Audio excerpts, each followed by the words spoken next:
역사는 아무렇게 제멋대로 흘러가는 것이 아닙니다. 역사를 주관하시는 하나님은 영원한 과거에서부터 영원한 미래까지 그분의 정확한 시간에 맞춰 그분의 계획을 이루고 계십니다. 그러므로 살아계신 하나님은 역사의 하나님이십니다. 내가 하나님의 아들의 이름을 믿는 너희에게 이것을 쓴 것은 너희로 하여금 너희에게 영생이 있음을 알게 하려 함이라. 예수 이름을 믿는 너희에게 이미 창세전부터 영생이 예비돼 있었다는 것을 알게 하기 위해서 이 말씀을 기록하였다는 것입니다. 또한 이 영생은 거짓이 없으신 하나님이 영원한 때 전부터 약속하신 것입니다. 여호와께서 다스리시니 스스로 권위를 입으셨도다.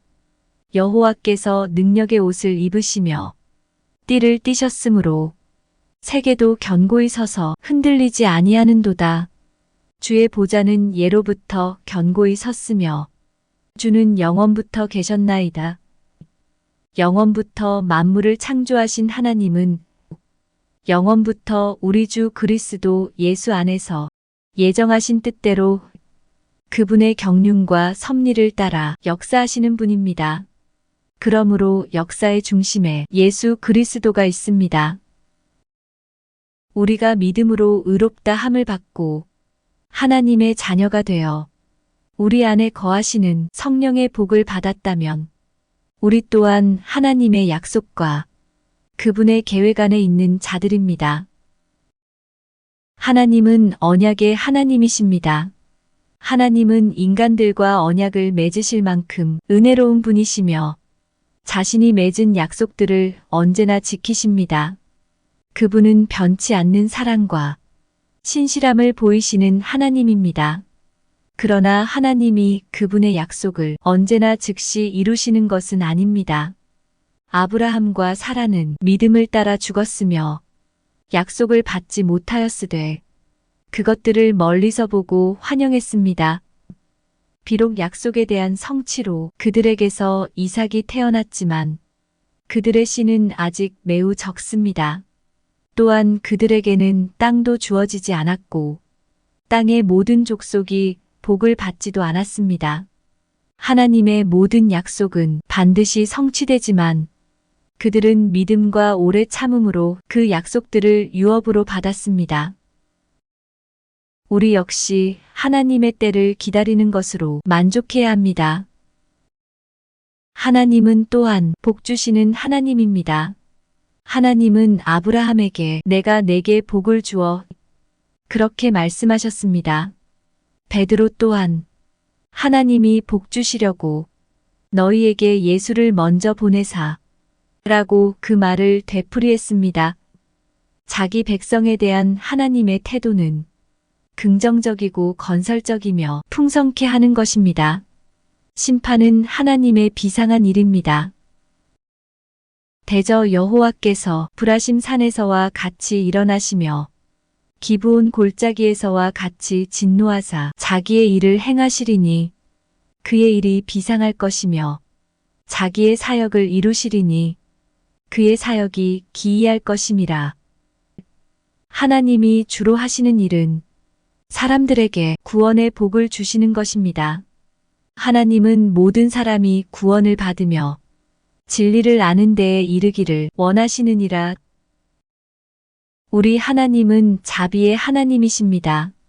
우리가 요한계시록 7장 9절 말씀, 곧 하늘의 구속을 받은 사람들이 아무도 능히 셀 수 없는 큰 무리가 되리라는 말씀을 읽을 때마다 큰 위로를 받게 됩니다. 어떻게 해서 이렇게 될 수 있는지는 우리가 알 수는 없습니다. 그리스도인들은 언제나 소수 집단처럼 보이기 때문입니다. 하지만 성경은 우리를 위로하려고 그것을 기록하고 있습니다. 성경은 지옥의 무시무시한 실상과 영원함에 대해 생생하게 묘사하기 때문에 성경을 믿는 그리스도인이라면 누구나 모든 사람이 궁극적으로 다 구원받는다고 믿는 보편주의자가 될 수는 없습니다. 그러나 성경적 그리스도인이라면 구속받은 사람들이 능히 셀 수 없을 정도로 엄청나게 많은 전 세계적 무리일 것이라고 주장할 수 있으며 또 그렇게 주장해야 합니다. 하나님의 약속은 성취될 것이며 아브라함의 씨는 땅의 티끌처럼 하늘의 별처럼 바닷가 모래처럼 셀 수 없이 많아질 것이기 때문입니다. 그래서 하나님은 선교의 하나님이십니다. 민족은 결코 자동으로 모여들거나 구성되지 않습니다. 하나님이 땅의 모든 족속을 복주시겠다고 약속하셨다면 아브라함의 씨로 말미암아 그렇게 하시겠다고 약속하신 것입니다. 이제 우리는 믿음으로 아브라함의 씨가 되었습니다. 그리고 땅의 족속은 우리가 복음을 가지고 그들에게 가야만 복을 받을 것입니다. 그것이 하나님의 명백한 목적입니다. 땅의 모든 족속이라는 단어가 모든 그리스도인의 마음속에 새겨지기를 기도합니다. 이 단어만큼 살아계신 성경의 하나님이 선교하는 하나님이심을 잘 나타내주는 말은 없을 것입니다. 이 표현은 또한 우리의 모든 옹졸한 파벌주의와 편협한 민족주의, 인종적 교만이나 생색을 내는 온정주의와 거만한 제국주의를 정죄합니다. 살아계신 하나님이 땅의 모든 족속의 하나님이시라면 우리가 어떻게 감히 피부색이나 문화가 다른 사람을 적대하거나 멸시하거나 심지어 무관심하게 대할 수 있단 말입니까? 우리는 세계적인 하나님을 모시고 있으므로 세계적인 비전을 가진 세계적 그리스도인이 되어야 합니다. 요한계시록 7장 9절에는 아브라함에게 하신 하나님의 약속이 미래에 성취되는 것을 미리 보는 벅찬 감동의 말씀이 있습니다. 밤하늘의 별처럼 셀 수 없는 큰 물이 땅의 모든 족속이 복을 받습니다. 그것은 하나님의 은혜로운 통치에서 흘러나오는 모든 풍요로운 복입니다. 여기에는 무엇보다도 아브라함의 씨로서 우리를 구속하고자 피를 흘리신 구원을 얻기 위해 그분을 부르는 모든 사람에게 복 주시는 예수 그리스도가 계십니다.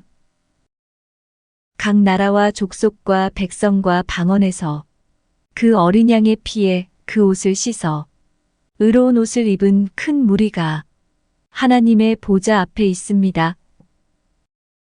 그러므로 하나님이 우리를 도우사 4000년 전에 하나님이 아브라함에게 말씀하신 너와 내 자손을 통하여 땅의 모든 족속이 복을 받으리라.